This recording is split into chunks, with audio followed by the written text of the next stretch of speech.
Why choose Roberts? One of the things I love about Roberts is the sense of community we have here at Roberts.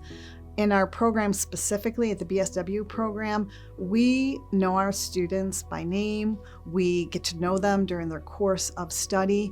We talk about our students all the time amongst faculty in terms of not just how they're doing academically, but how they're developing professionally, how they're meeting the various social work competencies. And we like to focus on their strengths in areas that they're uniquely gifted in, and then areas that they might need to strengthen. There are times, many times, I see someone in my policy class, for example, and I may say, "You're a policy person," and I can see that. And just to help them navigate different questions they have about their future and to be there to support them, not just during their time at Roberts. We say once you become a social work in our social work program, you are part of us as a family. And if students should ever need us for anything beyond their time at Roberts, we're here to help them.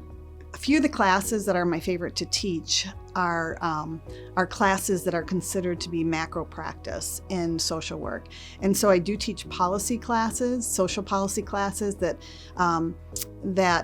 encourage students to get involved in political change, social justice issues.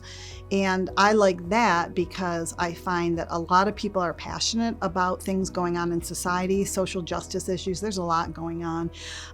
But being able to understand the issues from both sides, actually, and that's one of the things we do in the class. We look at both sides of issues, understand why people could have diverse ideas about the same topic and be equally passionate and have equal facts to support their position.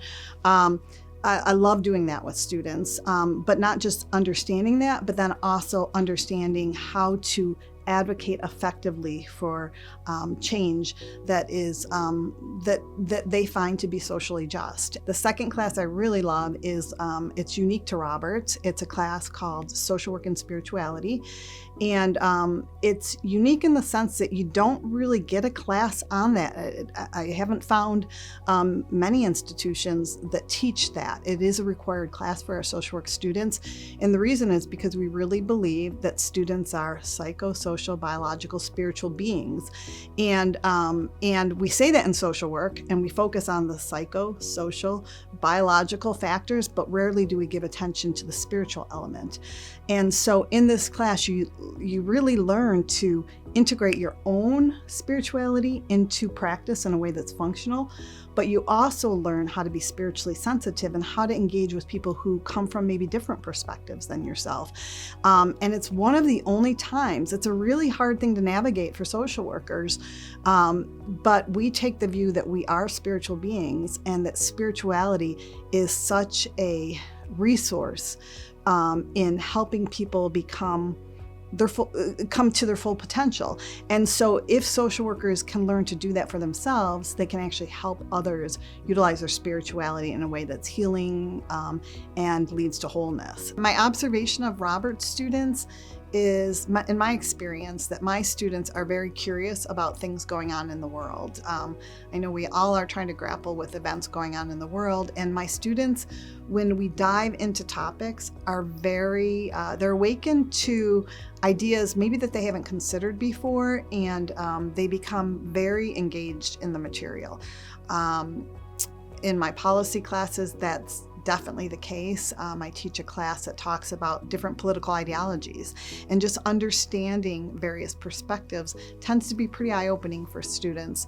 I find I have long-term relationships with many of the students who, even after they're done taking classes, want to come back and have ongoing conversations on a regular basis about these topics, and even alum that I regularly am in contact with that when things come up, maybe in the news, want to talk it through.